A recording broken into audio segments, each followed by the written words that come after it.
Hello, guys. So I came across an interesting tweet from MoneyGang Crypto telling us exactly when Pulse is going to start pumping. And this is an important tweet. Let's take a look at it. Here's some free alpha, right? So he's saying that between 60 and 90 days have historically been the all-time low historically for layer one blockchains, right? So you're supposed to, whenever a coin launches, right, the price skyrockets. There's so much excitement, so much euphoria. People are buying up. People are onboarding really, really fast. People are pouring in lots of money. Then you get to a top and then the price crashes right down.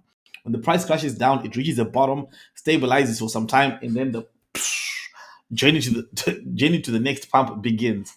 So the journey to the next pump, when it begins, that's where a lot of gains will be made, right? But what he's telling, what Money Gang is telling us is that within the first 90 days, that's when all this happens. It says between 60 and 90. But I think that if you're looking at PulseChain, it's a little bit different. It has always operated a little bit different than other launches and other blockchains. So I would just say that I would not want to say between 60 and 90. I would say between the first 90 days, that's when you should look out for a bottom, right? So this could mean that we're actually in the bottom territory now, or the bottom territory could come in a week time, in a month time, or something like that. Now we have seen some massive FUD in the past few hours, right?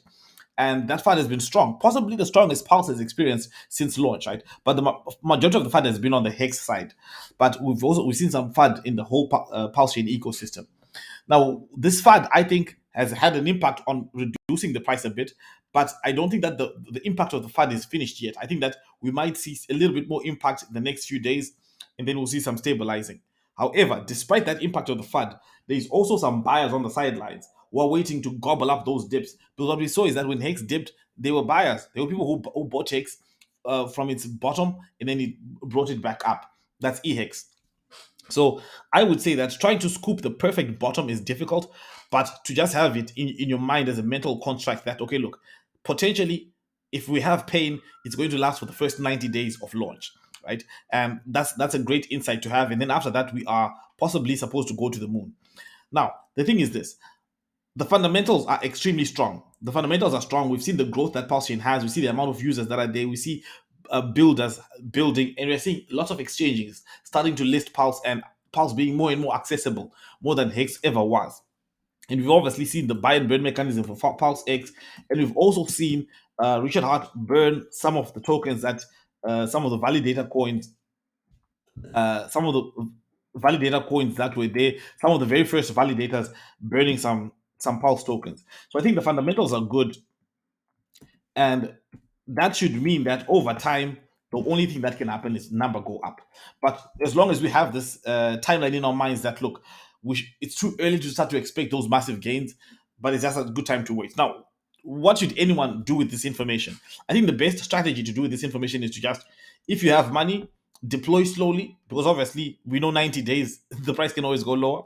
If you don't have money, you've already built up your position and you're happy with your position, then chill out, right? Chill out. Don't play the trading game. One of the things about Pulse against X, we're not really big traders. We've seen that even volume on PulseX has been kind of dropping because Pulsicans are not traders. Here's the thing: people are traders that they wanted to execute. People wanted to buy. People wanted to swap their PulseX for Pulse. People wanted to move their Hex. People wanted to move some of their DAI onto PulseChain. But now trading is stabilized. There isn't that much trading happening, right? So that's the best strategy. You've got your positions. You're happy with your positions in cold storage. You can relax, right? That's the best strategy in my view.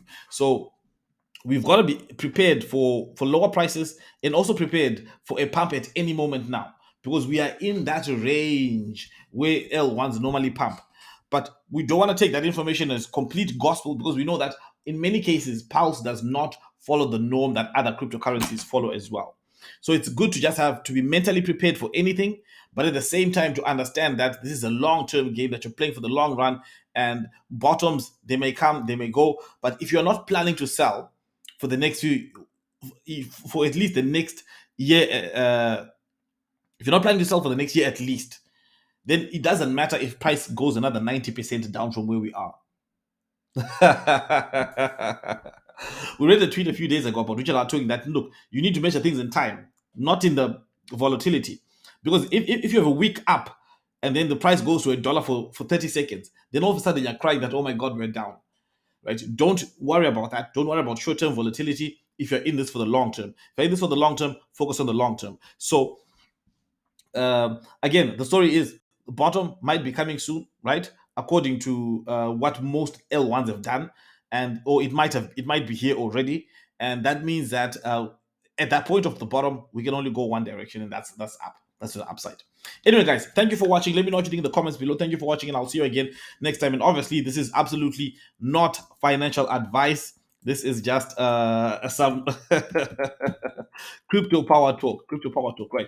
Now, let's take just a quick look at PulseShib, right? We've seen some volatility here as well. Now, yesterday, this thing was hit with massive volatility when we had all the Hex drama going on. The price dropped. I think the market cap dropped to about 300,000. But then people quickly bought it back up, and now it's sitting at about 500,000. Now, this is still extremely low.